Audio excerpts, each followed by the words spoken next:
Very briefly, I just want to say first black professional baseball team started in 1885, the Cuban Giants.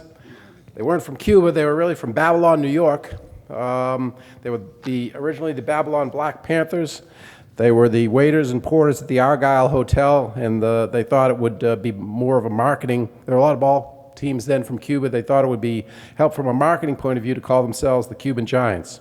But from 1885 to 1947, if you were an African American, you did not play in the major leagues until Branch Rickey and the Brooklyn Dodgers broke the color barrier with Jackie Robinson, brought him up from the Montreal Farm Club, and played with the Dodgers in 1947, and things have been different ever since. As part of its commitment to diversity, Cox Communications hosted 6 former players and a coach of the Negro Baseball League. The project, called Bridging the Gap, and Cox have received numerous awards, including one from ESPN for its work with preserving the history of the Negro Baseball League. The visit began in Fort Walton Beach with the team members meeting Cox employees at breakfast. I'm born and raised in Pensacola. Double. Back in the day. I live in Pensacola. And later fielding questions at a press conference. Stuff. What football you see? The high-fiving, chest bump. You got guys, what I see on the senior high level, if you tell them to bunt, they might go and hit that wall and run at that wall. They don't have no comprehension of the small things in baseball that you need to know before you get on the field. Community leaders enjoyed a lunch where they were able to get to know the players and receive autographed memorabilia. Good afternoon. During the Fort Walton Beach luncheon, Senator Bill Nelson spoke about the historical importance of the league players and was happy that he could play a role in their getting compensation for not being able to play pro baseball.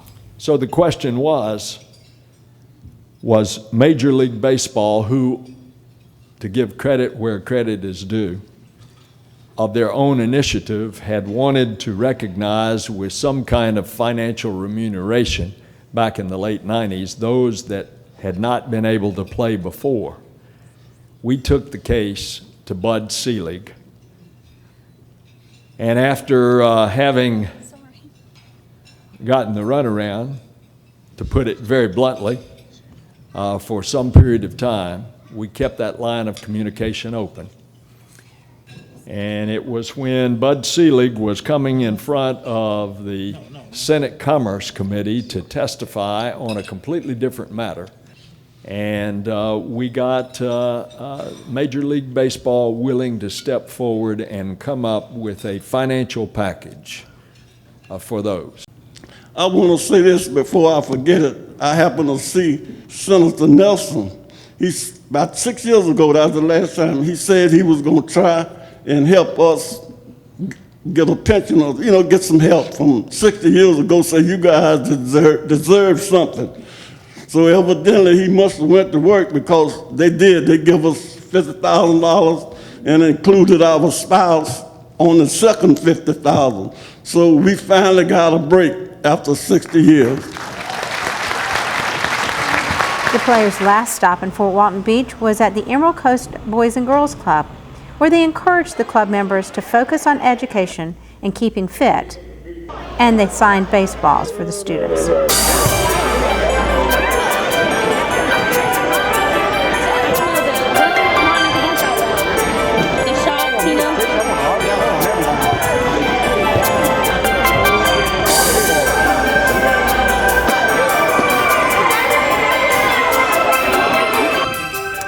In addition to meeting with Cox employees, community leaders, and Boys and Girls Club members in Pensacola, the players visited children at Nemours Clinic and then autographed baseball cards at Cordova Mall.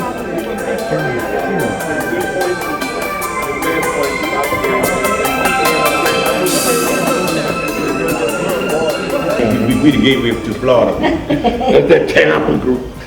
All we was trying to do is prove that we were ball players. Okay. We could play better ball players than guys in the other league. I use that term, the other league. It's just one of those things now, and we're trying to give them a rekindle them to go play. We had a first baseman named Nature Boy, played bare feet, and for years nobody never stepped on his foot either. He played bare, played first base, hit home run. Nature Boy, Nature Boy. Born in Jacksonville, Florida, Harold played in the Negro Leagues for 2 seasons. With his extraordinary talent, he was invited to the 1953 East-West All-Star Game as a rookie, and in 1958 led the league in hitting with a .355 Wade Boggs-like average. Played for 5 years from 53 to 58, third base, shortstop, outfield, Birmingham Black Barons, Casey Monarchs, Harold O. Buster Hare. Batting number 2 today, born in Jacksonville, Florida, Arthur Hamilton, played most of his career with the Indianapolis Clowns. Arthur played from 53 to 59 for the Clowns. He also played for the Detroit Stars, and when he retired, he worked for Winn-Dixie for 27 years, coached the softball team there as well.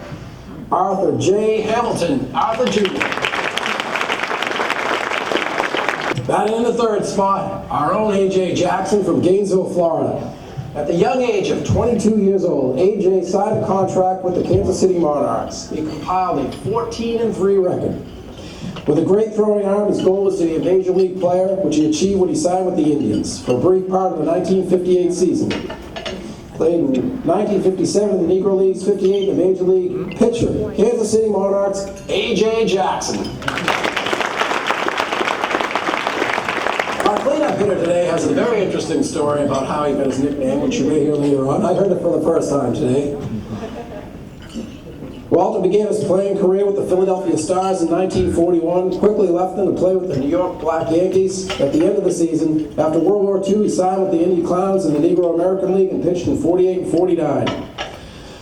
41 to 49 pitcher, pitched with the Stars, the New York Black Yankees, the Indianapolis Clowns. Walter Lee Dirk Gibbons. Number 5 hitter, played his entire career in one city. Doesn't happen very often. Played with the Philadelphia Stars. You know how we hear sometimes players nowadays, I don't know if I can play 2 games in a doubleheader. Can we get the starter to go more than 6 innings? Pitch count's too high. It's up to 104. Well, it was a little different when Quack played baseball. In fact, one day, which was not unusual, he played 3 games. And he played in 3 different cities in Virginia. So he had play, take a bus, play, take a bus. That was enough. He hit a home run in each of the 3 games in Virginia. 49-51, second baseman, shortstop, Philadelphia Stars, Clifford Quack Brown. Batting 6th, power pitcher. Pitched against Willie Mays, pitched against Ernie Banks, and did pretty darn good against both of them.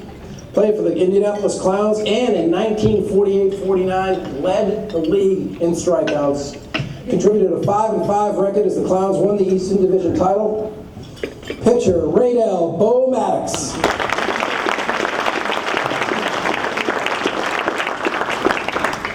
And last in the order this morning, Billy Reed. He played for the Tampa Rockets, the Pepsi-Cola Giants, and the Florida State Negro League, which is the minor leagues for the Negro Major League.